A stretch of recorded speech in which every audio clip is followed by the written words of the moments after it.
The air was thick with the scent of honeysuckle and regret that night, the kind of evening where the world feels too still, like it's holding its breath before a storm. I stood in the barn's shadow, watching fairy lights twinkle like stars trapped in mason jars. The rehearsal dinner was everything Haley wanted, rustic, curated, a Pinterest board brought to life.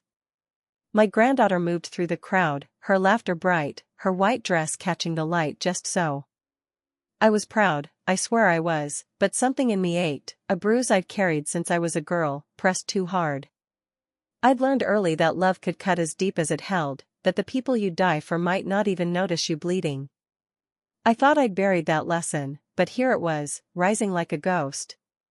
Haley's smile, small and practiced, met mine across the room, and for a moment, I felt seen. Then she walked over, phone in hand, her fiancé's arm looped through hers, and said words that would unravel everything. "Grandma, can we talk? Over here." I was 74, a widow, a mother, a grandmother who'd spent decades stitching my family together with quiet sacrifices. I raised Susan alone, working double shifts at the county library, shelving books while she slept in the break room. I buried my husband, never remarried, and poured myself into my daughter's life, then her children's. Haley, my oldest granddaughter, used to braid my thinning hair and call me her queen. When she announced her engagement, I offered to pay for the wedding's photo and video package, $4,000 on a fixed income, because I wanted her to have memories she could keep. I signed the contract, kept the receipts, and asked for nothing. No one asked what it cost me. That should have been my first clue. The barn sat on the edge of town, where fields of cotton and soybeans stretched under a sky heavy with summer. Our little southern corner of the world was all sweet tea, church on Sundays, and gossip that spread faster than kudzu. The air was warm, sticky, carrying the hum of cicadas and the clink of glasses.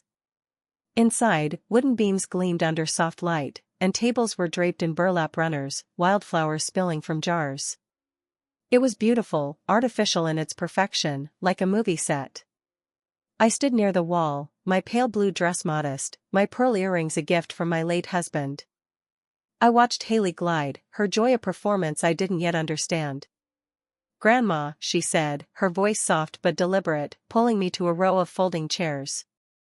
The videographer was nearby, adjusting his lens, capturing test shots. "You understand, right? The video style is modern, minimal. I think it might be better if you're not in it. Or not too much. It's just the vibe." That word, vibe, hit like a slap. I searched her eyes for shame, for anything, but found only discomfort, like I was a smudge on her perfect frame. My chest tightened, but I smiled, the kind of smile women like me learn young, the one that hides a breaking heart. "Of course, sweetheart," I said. "I understand." She hugged me quickly, then drifted away, already distracted. I stayed there, pretending to admire the centerpieces, my hands trembling. The barn's warmth felt suffocating now, the fairy lights mocking. I'd been 16 when my mother turned her back on me, choosing her new husband over her daughter after he betrayed my trust in ways I still can't name. I'd survived that loss, built a life on resilience, but Haley's words echoed it, another dismissal, another erasure. I wasn't just her grandmother, I was the woman who'd paid her phone bill, watched her as a toddler, bought her prom dress. And now, I didn't fit her vibe. That night, I sat at my kitchen table, the house silent except for the refrigerator's hum. Receipts lay before me, neat and accusing. The contract was clear, I could cancel, get most of my money back. I called the videographer's office, spoke to a kind man named Jared. "You're within your rights," he said. I hung up, staring at the walls, photos of Haley as a child, my husband's armchair, the life I'd built. It felt like a stage, not a home. I sent the cancellation email the next morning, no explanation, no fanfare. If they wanted me invisible, I'd make it official. The wedding came, and I went, dressed in my blue dress, pearls gleaming. The venue was a meadow framed by oaks, Spanish moss swaying like ghosts. The ceremony was flawless, Haley radiant, her husband beaming, petals tossed in the air. I sat in the back, a spectator in my own family. No one mentioned the missing cameras. No one noticed I'd erased myself, not yet. But I felt it, the weight of my choice, heavy and right. After, I stood alone, watching the crowd. The sky was bruising purple, the air thick with jasmine. I thought of my mother, how her betrayal had taught me to survive. I thought of Haley, how her words had taught me to stop. I wasn't angry, not yet. I was awake. And for the first time in years, I wondered what it might mean to live for me. The morning after the wedding, I woke to a stillness that felt like betrayal. My house, a small clapboard cottage on a street lined with magnolias, was too quiet, no grandchildren's laughter, no Susan's hurried calls. The sun slipped through lace curtains, painting shadows on the hardwood, but it couldn't touch the cold knot in my chest. I stood at the kitchen counter, coffee cooling in my mug, and stared at the world outside. The bird feeder swayed empty, the roses needed pruning. Life moved on, indifferent to the fracture I felt. Haley's words from the rehearsal, not in it, just the vibe, played like a hymn I couldn't unhear. I'd cancelled the videography, but the real cancellation was me, erased from their story by my own hand. I wasn't sure if I'd won or lost, only that I couldn't go back. This town, nestled in the crook of a river, wore its history like a Sunday dress, charming, worn, proud. Church bells rang at 8, summoning folks to pews where they'd nod at sermons about forgiveness. Porches sagged under the weight of rocking chairs, and every diner served biscuits with gravy thick as regret. The air carried damp earth and diesel from trucks hauling cotton to the mill. I'd lived here all my life, raised Susan in this house, watched Haley grow from a gap-toothed girl to a bride. But yesterday, under those oaks, I'd felt like a stranger, my presence a courtesy, not a necessity. I tried to shake it off, to tell myself it was just wedding stress, that Haley hadn't meant it. I called Susan, needing her to anchor me, to tell me I wasn't crazy. She answered on the third ring, voice bright but distracted.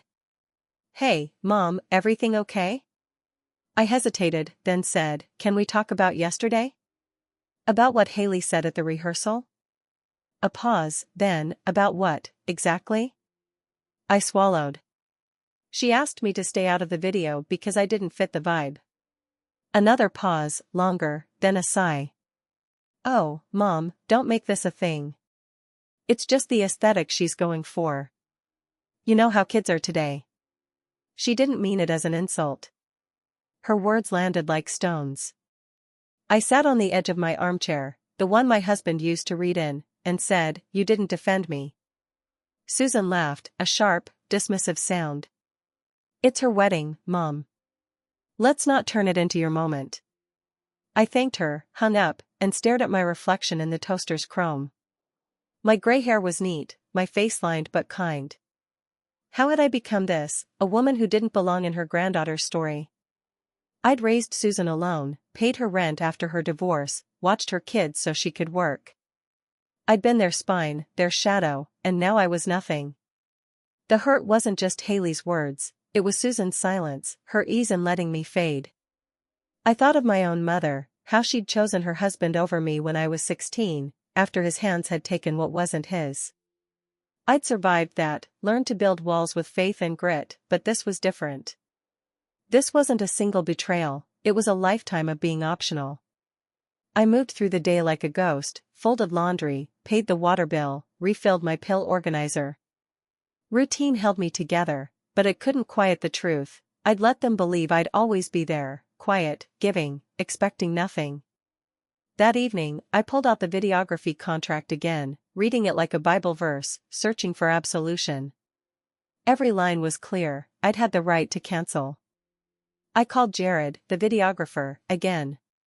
He was polite, professional. "You did what you needed to," he said. I thanked him, hung up, and sat in the dark.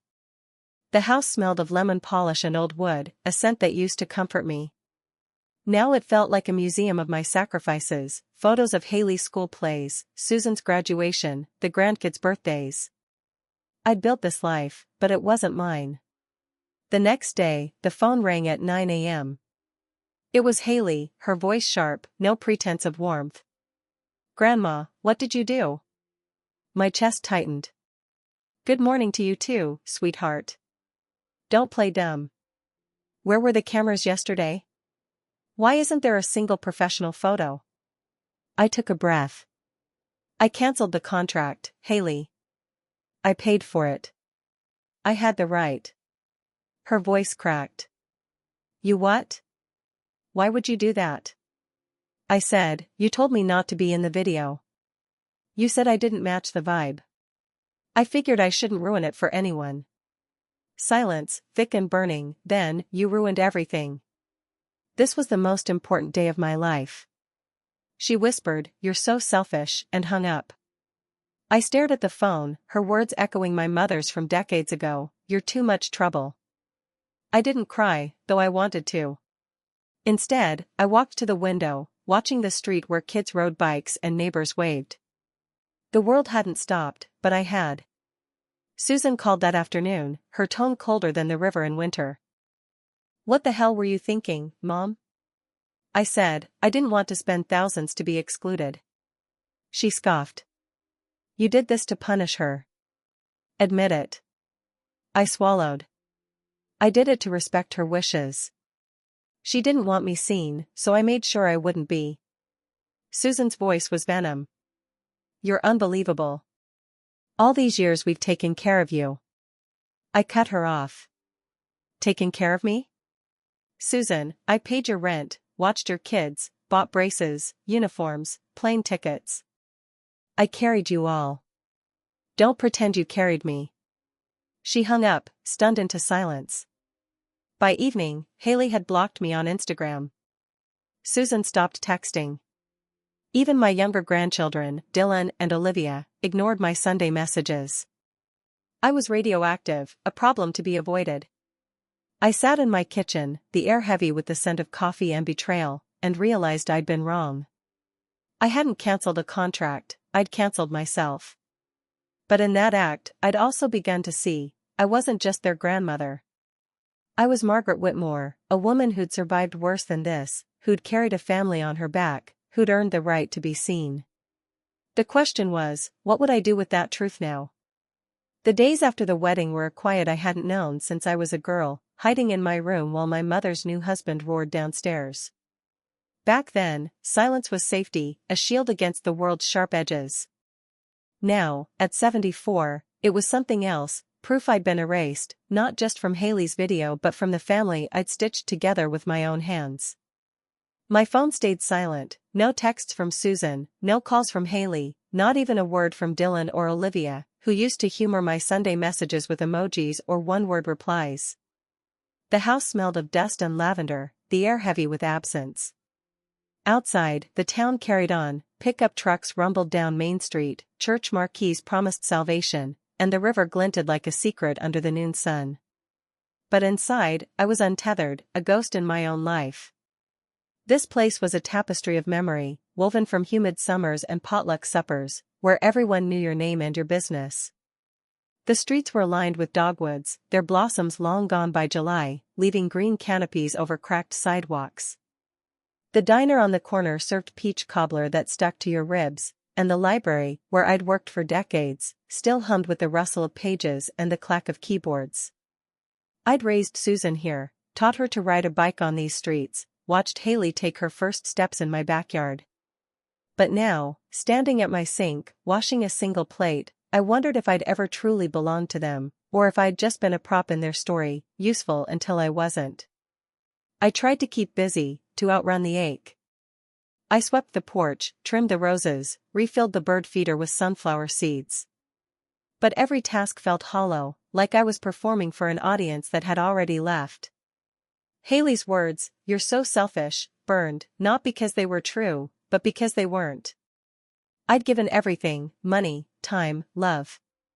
I'd paid Susan's rent when her divorce left her broke, bought Dylan's car insurance, sent Haley grocery gift cards when she was in college.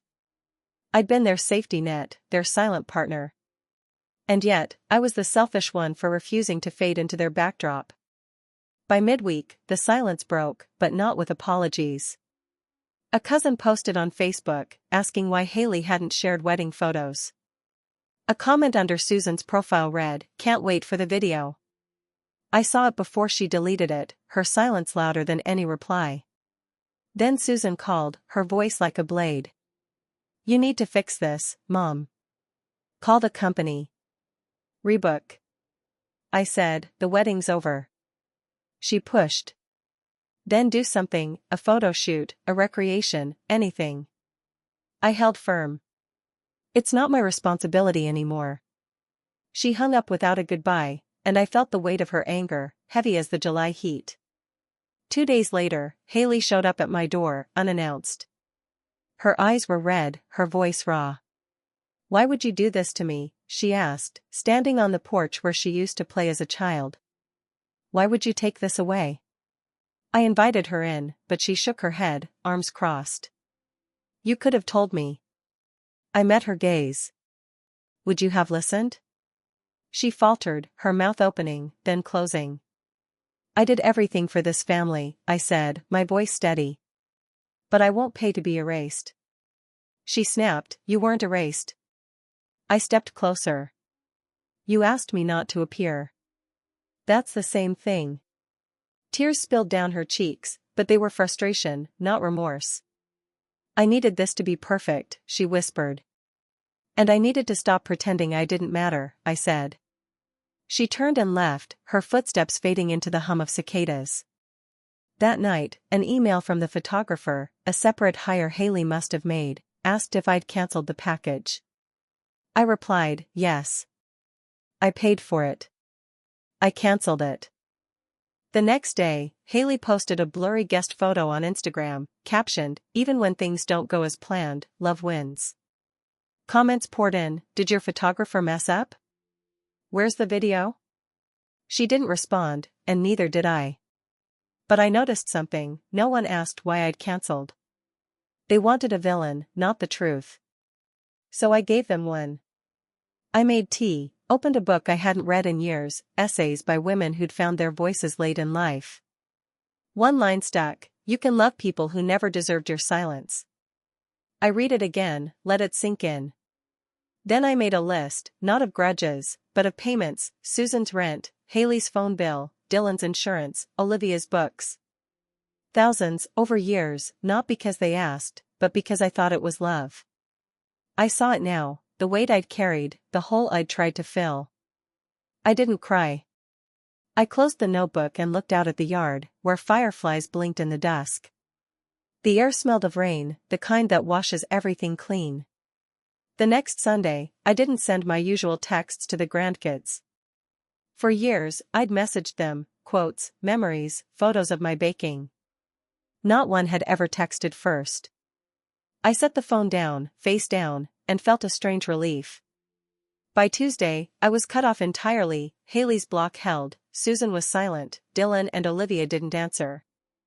At the grocery store, a neighbor, Janice, smiled cautiously. "Heard there was no video at Haley's wedding." "What happened?" I said, "They decided not to have one." She nodded, sensing the lie but too polite to press. That night, I sat in the dark, the house creaking like an old friend. Silence wasn't peace, not yet, but it was honest. And in that honesty, I began to see a truth I'd buried since I was 16, when my mother's betrayal taught me to survive. I didn't need their love to be whole. I needed my own. The silence wasn't just quiet anymore, it was a mirror, showing me truths I'd spent a lifetime dodging. My cottage, with its creaking floors and faded wallpaper, felt less like a home and more like a reliquary for a woman I no longer was. The town outside hummed along, kids chased fireflies down the street, the diner's neon sign buzzed, and the river carried its secrets to the sea. But inside, I was rewriting my story, line by painful line. Haley's accusation, "You're so selfish," and Susan's cold dismissal, "We've taken care of you," had cracked something open. I wasn't angry, not really. I was awake, seeing clearly how I'd let myself become a shadow in their lives, valued only when I gave without question. This place was a living memory, its air thick with the scent of pine and river mud, its rhythm set by church bells and the whistle of trains passing through. The streets were narrow, lined with shotgun houses and sprawling oaks, their roots buckling the pavement. At the market, women swapped recipes for collards and gossip about whose kid got into college.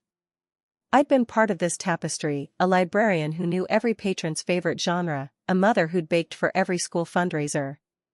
But now, as I walked past the library's brick facade, I felt like a stranger to my own past, my sacrifices reduced to a footnote in someone else's story.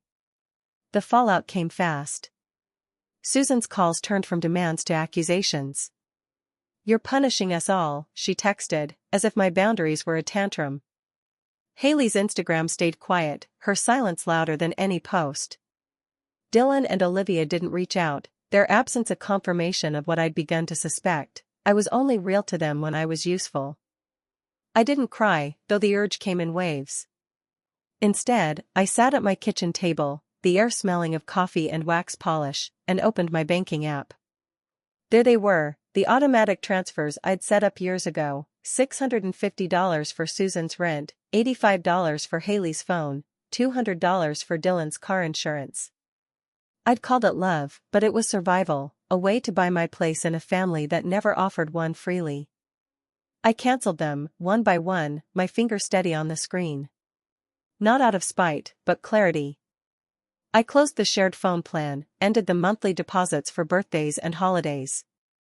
The house was quiet, the only sound the tick of the clock above the sink. I waited for guilt, for the old Margaret to whisper that I was cruel, that families don't do this. But she didn't come. Instead, I felt a strange lightness, like I'd set down a load I hadn't known I was carrying. 3 days later, Susan texted, "Did you forget to send the rent this month?" No concern, no warmth, just expectation. I replied, no. Her response was instant. "Seriously? You're going to act like this over a wedding?" I didn't answer. Another message followed, "You're punishing all of us." And for what? Not wanting to be in a stupid video? I let the phone go dark. They didn't see my hurt, they saw my refusal as betrayal, because they'd built their lives on my silence, my generosity, my willingness to fade. But I wasn't fading anymore, and that scared them. I walked to the library that afternoon, the air heavy with the promise of rain. The building was unchanged, red brick, white columns, the smell of paper and dust. I hadn't been inside since I retired, but the familiarity was a balm. I signed up for a book club on Wednesdays and a watercolor class on Saturdays. The woman running the class, Lisa, was in her 60s, with silver hair and a smile that didn't pry. "Glad you're here, Margaret," she said, handing me a brush. Just like that, I was part of something, not because I gave or owed, but because I showed up. At the grocery store, I ran into Janice, the neighbor who'd asked about the wedding video. She hesitated, then said, "Heard you've been keeping to yourself." I smiled, something new in my voice. "No, I've been keeping for myself." She nodded, unsure but kind. That night, I sat in my backyard, the air cool, the sky a bruise of purple and gold. Fireflies danced, and the crickets sang their endless song. I thought of my mother, how her betrayal had taught me to survive by shrinking, by giving until I was empty. I thought of Susan and Haley, how they'd learned to take because I'd let them. And I thought of me, Margaret Whitmore, who'd carried a family through loss and struggle, who'd earned the right to be more than a means to an end. The next morning, I found an old painting set in the closet, a gift from my husband years ago, still wrapped in plastic. I ran my fingers over the brushes, the tubes of color, cadmium red, ultramarine blue. He'd bought it after I'd mentioned loving the smell of oil paint, a whim I'd forgotten in the rush of raising Susan, then her kids. I set it on the table, not ready to open it, but not ready to hide it again either.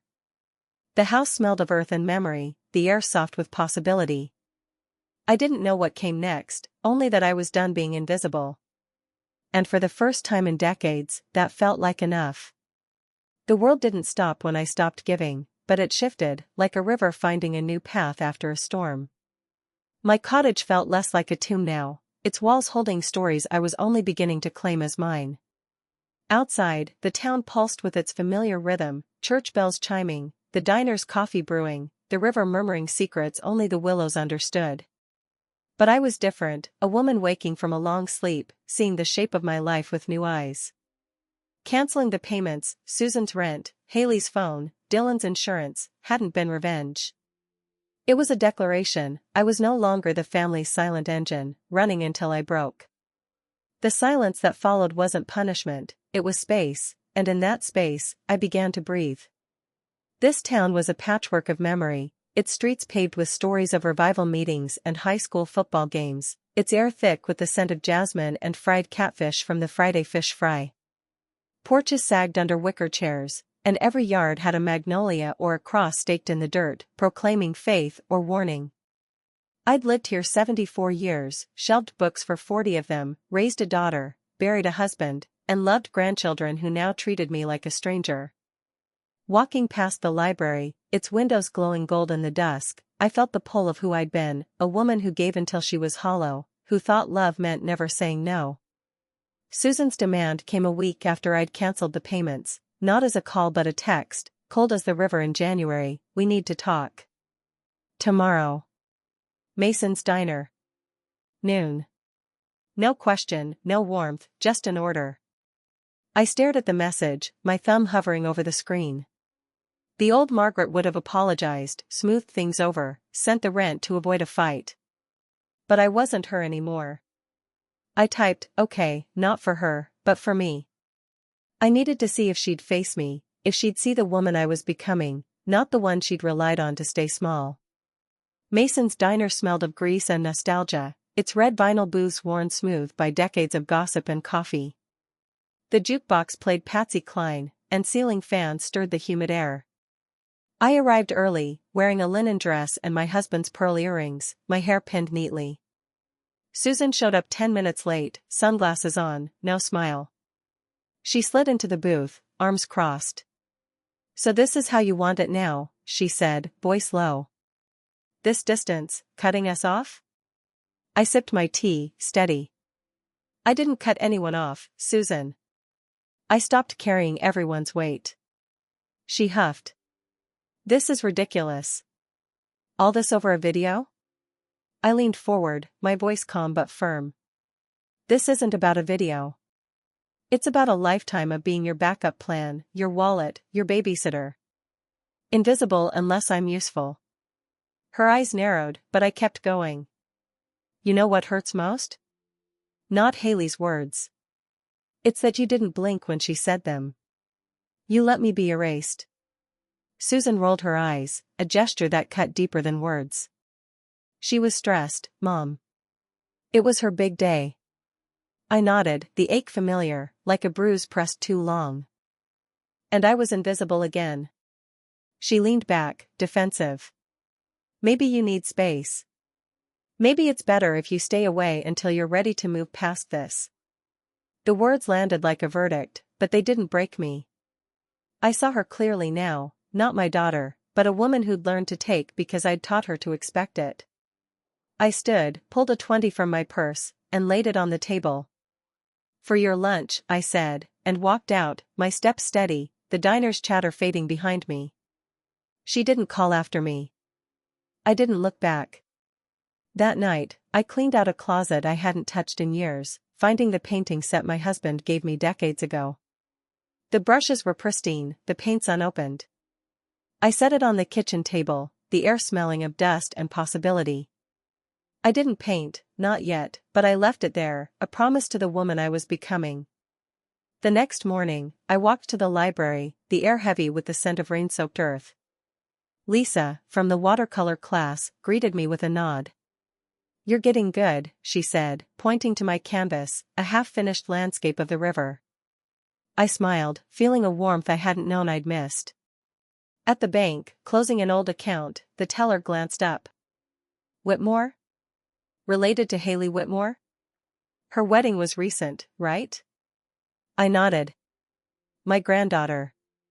She lowered her voice. "My niece worked the event. Said it was beautiful but tense. Something about a missing videographer." I smiled politely. "That's true." She didn't press, but her eyes held curiosity, maybe judgment. It didn't bother me. I didn't owe her, or anyone, an explanation. That evening, I sat in my backyard, the sky a canvas of orange and indigo. Crickets sang, and the air carried the sweet rot of fallen magnolia petals. I thought of my mother, how her betrayal at 16 had taught me to survive by giving everything to others. I thought of Susan, how her silence had taught me to stop. And I thought of faith, not just in God, but in myself, in the strength I'd buried under years of sacrifice. I didn't need their apologies to be whole. I needed to choose me. And as the stars blinked awake, I knew I was ready to try. The days began to feel like mine, not borrowed or owed. My cottage, once a shrine to family obligations, was becoming a sanctuary, its walls holding the quiet of possibility. The town outside moved in its familiar cadence, churchgoers in Sunday hats, the diner's clatter of forks, the river's endless whisper against its banks. But I was no longer just a thread in its fabric, no longer the woman who gave until she was spent. Susan's words at the diner, "Stay away until you're ready to move past this," hadn't broken me, they'd freed me. I wasn't waiting for her to see me anymore. I was seeing myself, and that was a revelation sharper than any apology. This place was a living hymn, its air thick with the scent of wet clay and honeysuckle, its streets paved with stories of revival tents and front porch gossip. The library stood like a sentinel, its brick warmed by decades of sun, its windows reflecting the dogwoods that lined the square. I'd spent my life here, shelving books, raising Susan, loving Haley, but I'd never asked what I wanted, never claimed space beyond what others needed. Now, walking past the market where women swapped recipes and secrets, I felt a shift, not belonging, but becoming, like a seed breaking open in the dark. The painting set on my kitchen table became my anchor. I hadn't opened it yet, but its presence was a promise, a whisper of the girl I'd been before my mother's betrayal at 16 taught me to shrink.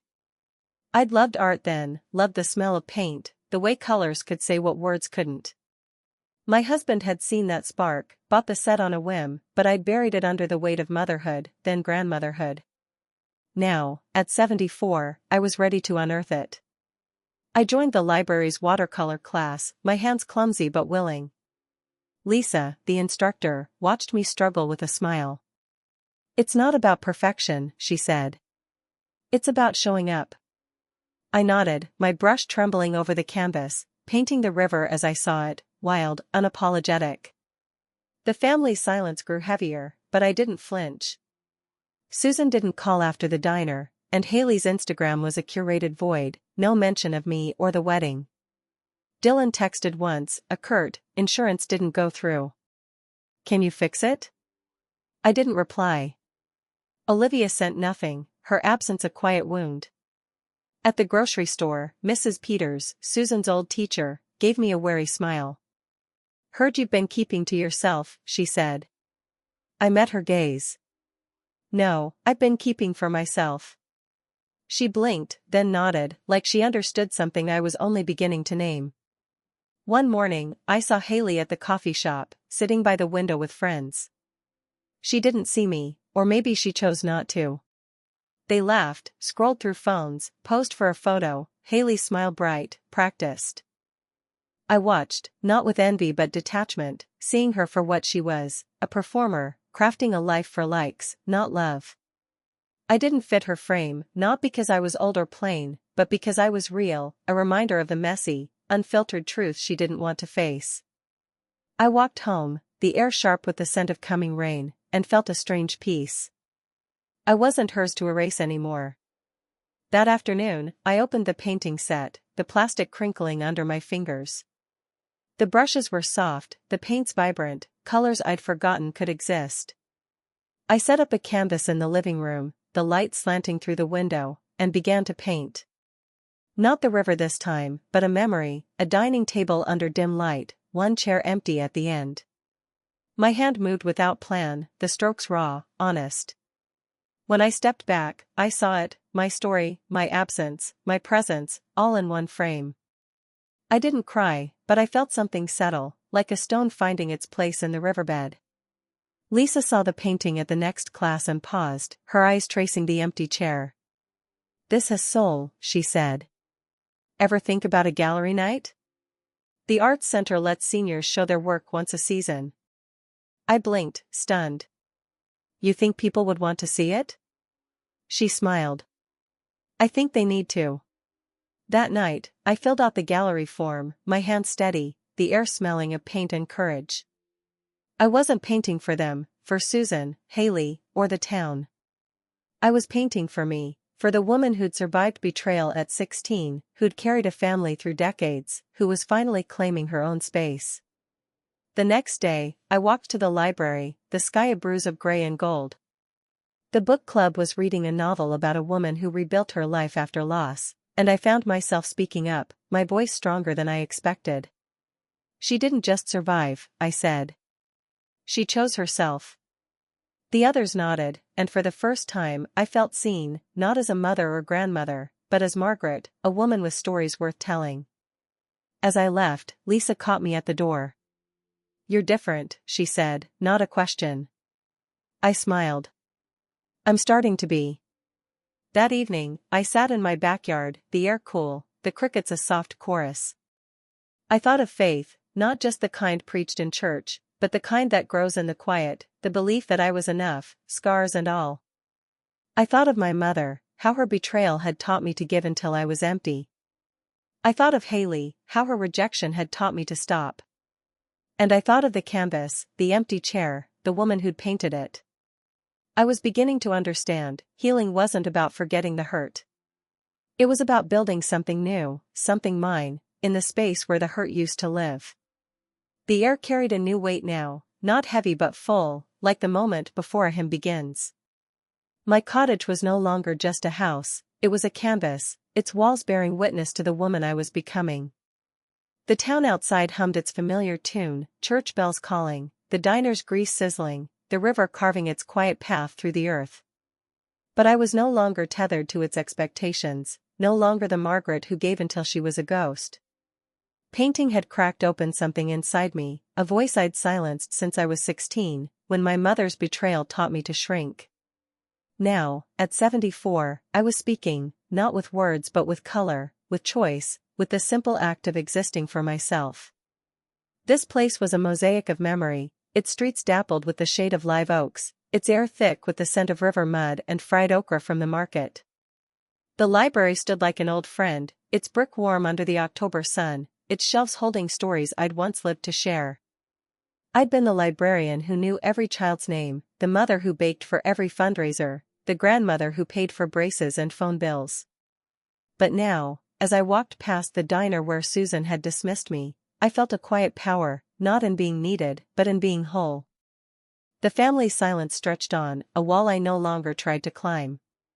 Susan hadn't called since the diner, her last text, "You're punishing us," unanswered. Haley's Instagram flickered with curated glimpses of her life, but none of the wedding, as if she could erase the truth by ignoring it.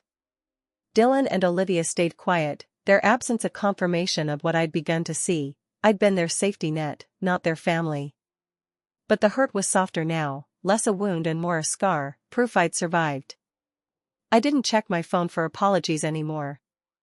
I checked my canvas, my brushes, my heart. One morning, I overheard two women in my painting class, their voices low as they cleaned their brushes. Heard Haley hired a new team, one said. Some kind of wedding redo, all staged for photos. The other nodded. Her grandma ruined it, they say. No video, no professional shots. I dipped my brush in blue, then gold, and kept painting, my hands steady. Later, I opened Instagram, curiosity pulling me to Haley's page. There it was, a carousel of images, her in her dress, posed in a field at sunset, her husband in a crisp suit. The caption read, "Sometimes life gives you a second chance to tell your story right." Thousands of likes, comments gushing, so dreamy. Fairy tale vibes. I studied the photos, saw the polished smiles, the perfect light. But there was no joy, no candid laughter, no trace of the family that should have been there. She'd rebuilt the moment, but not the meaning. I closed the app, the air in my cottage smelling of paint and cedar. Haley hadn't erased me because I didn't fit her vibe, she'd erased me because I was too real, a reminder that life isn't a filter, that family isn't a pose. She'd chosen illusion, and I'd chosen truth. That night, I painted again, a ballroom, empty tables, ghosted outlines of guests, and one chair, lit by a soft glow, alone but seen. It was my story, my absence, my presence, all in one frame. When I showed it to Lisa at the next class, she nodded. "This is your gallery piece," she said. "It's you." The gallery night was a month away, and I began to prepare, not just paintings but myself.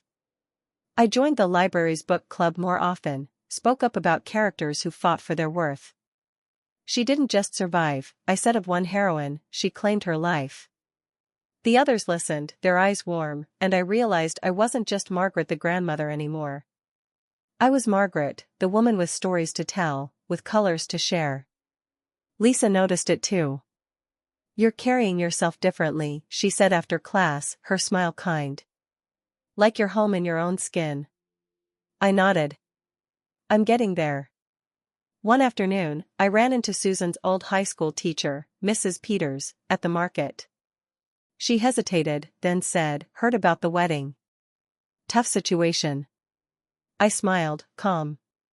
"It was my choice." Her eyes widened, but she didn't pry, just squeezed my arm. "You're stronger than most, Margaret." I carried her words home, let them settle like dust in sunlight.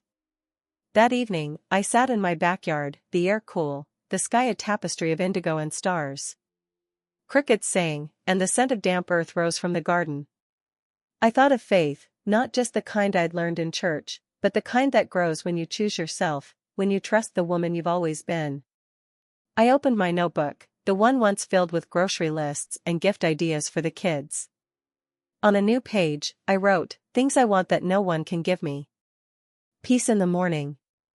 A name spoken with love, not obligation. Silence that feels like comfort, not punishment. The freedom to be me, not their version of me. The right to be forgotten and not care." I read it again, my heart steady. Not one item had a price tag, not one could be bought or owed. It was mine, all mine. As I closed the notebook, I felt the weight of my mother's betrayal at 16, the years of giving until I was empty, the sting of Haley's rejection. But I also felt the strength of the woman who'd survived it all, who was painting her way back to herself. The gallery night loomed, not as a performance but as a declaration. I was here, not for them, but for me. And in that truth, I found something I hadn't known I'd lost, a voice, raw and real, ready to sing. The truth has a way of rippling, like a stone dropped in the river, touching shores you never meant to reach. My cottage was now a haven, its walls alive with the hum of my own choices, brushes on the table, canvases leaning against chairs, the air sharp with the scent of paint and possibility. The town outside carried on, its rhythm unbroken, church bells at dawn, the diner's chatter, the river soft hymn under the willows. But I was no longer just a part of its story. I was writing my own, stroke by stroke, and the weight of Haley's staged wedding photos, Susan's silence, the family's absence, it didn't crush me anymore. It clarified me, showed me the shape of my worth, not in what I gave, but in who I was. This place was a living memory, its streets steeped in the scent of magnolia and diesel, its heart beating in potluck suppers and Friday night football. The library's brick glowed under the autumn sun, its shelves a sanctuary where I'd once found purpose. I'd been the woman who knew every patron's taste, who baked for Susan's school events, who paid for Haley's dreams. But now, walking past the market where women traded gossip like currency, I felt a quiet strength, not in being needed, but in being enough. The gallery night was 2 weeks away, and my ballroom painting, the empty chair lit by a soft glow, waited, a testament to the woman I'd reclaimed. The family's collapse came in whispers, then waves. An email from Susan's landlord, mistakenly forwarded to me, read, "Final notice, rent overdue, 2nd month." A voicemail from Dylan, his voice clipped, "Hey, the car insurance bounced. Can you look into it?" I didn't respond. Susan broke her silence with an email, subject line disappointing, the body cold, "I hope you're satisfied. Everything's a mess now, and you've made your point." No apology, no reflection, just blame. I read it, then deleted it, the air in my cottage steady, smelling of cedar and resolve. I didn't owe them fixes anymore. I owed myself peace. One evening, I sat in my backyard, the sky burning orange, the air thick with the scent of fallen leaves. Crickets hummed, and the river's murmur carried from beyond the trees. I thought of my mother, how her betrayal at 16 had taught me to survive by giving until I was empty. I thought of Susan, how her dismissal had taught me to stop. And I thought of faith, not just in God, but in the quiet strength that grows when you choose yourself. I'd spent decades filling their gaps, smoothing their wrinkles, believing it was love. Now I saw it for what it was, a bargain I'd never agreed to, one that cost me my voice. The next morning, I walked to the library, the air crisp, the streets quiet save for the rustle of leaves. The book club was discussing a novel about a woman who rebuilt her life after betrayal, and I spoke up, my voice clear. She didn't just survive, I said. She chose to live. The others nodded, their eyes warm, and I felt seen, not as a grandmother or mother, but as Margaret, a woman with stories worth hearing. Lisa, from the painting class, caught me after. Your work's ready for the gallery, she said. It's not just art. It's truth. I smiled, warmth rising in my chest. I'm starting to believe that. At the market, I ran into Janice, the neighbor who'd asked about the wedding. She hesitated, then said, heard Susan struggling. Rent trouble, I think. I nodded, calm. That's not my story anymore. She blinked, then smiled, like she understood something I'd only just named.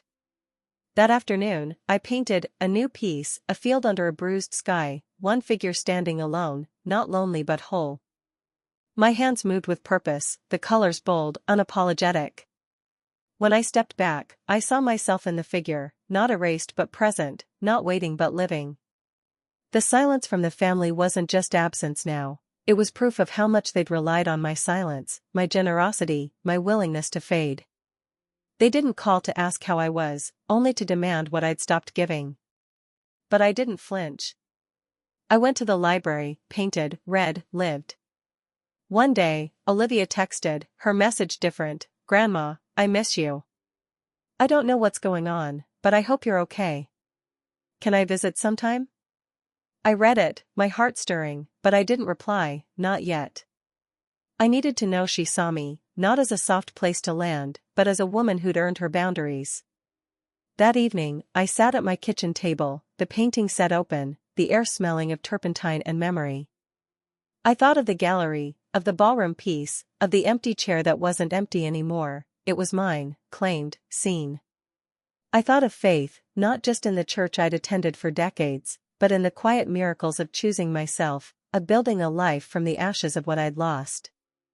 I'd survived my mother's betrayal, Susan's dismissal, Haley's rejection. But more than that, I'd begun to thrive, not in spite of the hurt, but because of what it taught me. I was enough, scars and all. As the stars blinked awake, I opened my notebook and added to my list, the right to say no and mean it. The courage to stand alone and not feel lonely. The joy of a life that's mine. I closed it, the air soft, the house alive with the hum of my own heart. The gallery was coming, not as a performance but as a declaration. I was here, not for them, but for me. And in that truth, I found something sacred, a purpose, not in fixing others, but in being whole. The quiet had become my ally, not a void but a canvas, vast and open, where I could paint the life I'd never dared to claim. My cottage was alive now, its walls humming with the scent of oil paint and the soft creak of floors that knew my steps. The town outside wove its familiar spell, church bells echoing, the diner's coffee brewing, the river's whisper weaving through the dusk. But I was no longer just a thread in its tapestry, no longer the Margaret who gave until she was a shadow. The gallery night was a week away, my ballroom painting, the empty chair glowing with quiet defiance, ready to speak for me. I wasn't painting for approval, I was painting for truth, and that truth was remaking me, stroke by stroke. This place was a hymn to resilience, its air thick with the scent of pine and river silt, its streets lined with porches where stories were traded like heirlooms. The library's brick glowed under the late October sun, its windows reflecting the dogwoods shedding their last leaves. I'd lived here all my life, shelved books, raised Susan, loved Haley, but I'd never asked what I deserved, never claimed space beyond what others demanded. Now, walking past the market where women gossiped over collards, I felt a quiet power, not in being needed, but in being whole, a woman who'd survived betrayal at 16 and was now, at 74, learning to thrive. The family's collapse continued, not with a crash but a slow unraveling. Susan's landlord's email, Dylan's voicemail, Susan's cold accusation, they'd faded into the background, like static on a radio I no longer tuned to. Olivia's text, "Grandma, I miss you. Can I visit?" Lingered, a flicker of hope, but I held back, not out of cruelty but caution. I needed her to see me, not as a fix for her guilt, but as Margaret, a woman with boundaries as sacred as her love. The silence from Haley and Susan was louder now, not just absence but resentment, as if my refusal to give was a betrayal of their script. Then came the invitation, arriving on a Thursday in a pale pink envelope, perfumed and embossed, like it belonged to a wedding, not a reckoning. Family lunch, Saturday 1 p.m. Let's reconnect. We miss you. No names, no apology, just branding. I stared at it, the air in my cottage still, smelling of paint and resolve. My first instinct was to cry, not from joy but from clarity. This wasn't a gesture of love. It was a performance, a staged reunion for optics, something to post with a caption about forgiveness and family. I could see Susan's words already, grateful for second chances. Family over everything. But they didn't want to rebuild trust, they wanted to rebuild their image. I set the card on the table and made tea, the kettle's steam rising like a prayer. For days, I turned it over in my mind. Should I go, speak my truth, ask the questions they'd never dared to face? Should I demand the accountability they'd sidestepped? But then I remembered the quiet I'd built, the mornings with paint, the library's warmth, the taste of tea without bitterness. That peace was mine, hard-won, and I wasn't willing to gamble it for a table where I'd only be welcome if I brought what they needed. On Friday night, I called the number on the card. Susan answered, her voice cautious, chatter in the background, maybe Olivia, maybe Haley. "Hello," she said. "It's me," I said, steady. "Oh. I wasn't sure you'd call." A pause. "I got your invitation. And I won't be attending." She inhaled sharply. "Mom, can we just—" I cut her off, firm but calm. "No, Susan, we can't just. That's the problem. You're not ready to listen. You want to repair the story, not the relationship. You want me quiet again, useful again, forgiving again. That's not what family does, not without honesty, not without accountability." Silence, thick and heavy, then I added, "You don't miss me. You miss the version of me who tolerated everything. That version doesn't live here anymore." I hung up before she could speak, my heart steady, the air soft with the scent of cedar. The next morning, I walked to the library for the gallery setup. The community room was transformed, white walls lined with paintings, soft lights casting warmth. My ballroom piece stood on a pedestal, the empty chair glowing like a quiet hymn. Strangers milled about, friends from book club and painting class, their voices a gentle hum. A woman paused at my painting, her eyes tracing the chair. "It's like being uninvited without being told," she whispered. "I know that feeling." I nodded, my throat tight. "So do I." A little girl, maybe 8, stopped next, tilting her head. "Is that your chair?" she asked.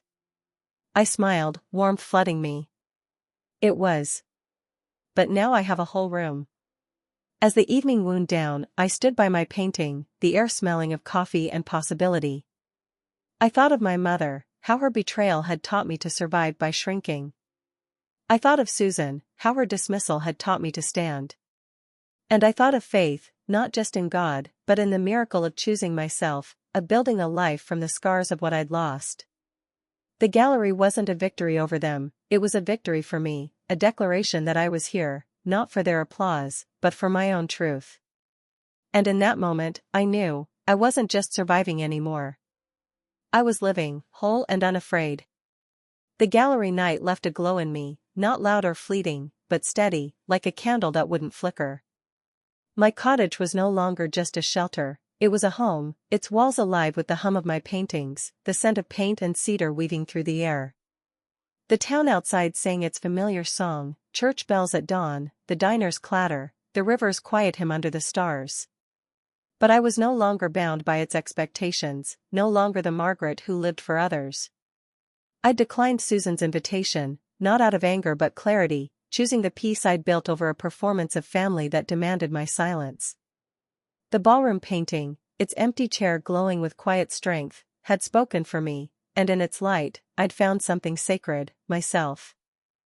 This place was a tapestry of memory, its streets dappled with the shade of oaks, its air thick with the scent of river mud and fried hush puppies from the market. The library stood like a lighthouse, its brick warm under the November sun, its shelves holding stories I now saw as my own. I'd lived here 74 years, shelved books, raised Susan, loved Haley, but I'd never claimed my own space, never asked what I was worth. Now, walking past the diner where Susan had dismissed me, I felt a quiet joy, not in being needed, but in being whole, a woman who'd survived betrayal at 16 and was now, at last, thriving. The family's silence held, but it no longer hurt. Susan didn't call after I declined the lunch, and Haley's Instagram stayed curated, her staged wedding photos a polished lie. Dylan and Olivia were quiet, their absence a scar that had stopped bleeding. Olivia's text, "I miss you. Can I visit?" lingered, but I hadn't replied, not yet. I needed her to want me, not as a fix or a soft landing, but as Margaret, a woman who'd earned her boundaries. The world hadn't stopped when I stopped giving, it had opened, showing me a life I'd never dared to claim. One Saturday, after painting class, I walked home, the air crisp, the sky a bruise of gray and gold. Susan was there, standing by the coffee shop, hands in her jacket pockets, her face drawn, tired. I stopped at the curb, watching her. She looked up, our eyes meeting across the street. For a moment, we were still, two women bound by blood but divided by truth. Then she crossed, stopping a few feet away, not too close. "You're really doing this," she said, her voice soft, cracked. "Living without us." I met her gaze, calm. "I'm living for myself, Susan. I've been doing it for a while now." She blinked, her eyes glistening. "Mom, I didn't mean to hurt you." I raised a hand, gentle but firm. "You didn't hurt me. You made me see the truth. That was the gift." Her lips trembled. "I don't know how to fix this, how to fix us." I stepped closer, the air smelling of coffee and fallen leaves. "You don't. You can't fix something that wasn't broken to begin with. You just need to be honest, with yourself, with me." She nodded, tears spilling. "I thought I was protecting Haley, giving her everything. And I pushed you away. I saw her then, not just my daughter, but a woman who'd learned to take because I'd let her." "Maybe that's where you went wrong," I said softly. "You don't have to protect everyone. Sometimes you protect what's yours." Her face softened, not with relief but understanding, a crack in the wall between us. "I'm not going to fix this for you," I said, stepping back. "I'm going to let you figure it out, like I did." She whispered, "I'll try." I nodded. "That's all you can do." I turned and walked away, not with bitterness but peace, the street quiet, the air cool against my skin. That night, I painted a new piece, a room with open windows, light pouring in, a single figure standing in the center, not alone but complete. My hands moved with certainty, the colors bold, alive. When I stepped back, I saw myself, not erased but present, not waiting but living. The next morning, I went to the library, the book club discussing a novel about redemption. I spoke up, my voice clear. "Redemption isn't about erasing the past," I said. "It's about building something new with it."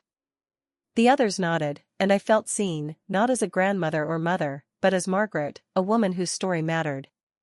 Lisa caught me after class, her smile warm. "The gallery changed you," she said. "You're not just painting. You're shining." I laughed, a sound I hadn't heard in years.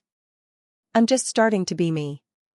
That evening, I sat in my backyard, the sky a tapestry of stars, the air thick with the scent of earth and jasmine. I thought of my mother, how her betrayal had taught me to survive by shrinking. I thought of Susan, how her dismissal had taught me to stand. And I thought of faith, not just in God, but in the miracle of choosing myself, of building a life from the scars of what I'd lost. I opened my notebook, adding to my list, the courage to be enough. The joy of a room that's mine. The strength to love without losing myself. I closed it, the air soft, the house alive with the hum of my heart. The family might come back, or they might not. Susan might try, or she might fade. But I wasn't waiting anymore. I had my paintings, my library, my truth. I had me, whole and unafraid, in a room of my own making. And that, at last, was everything.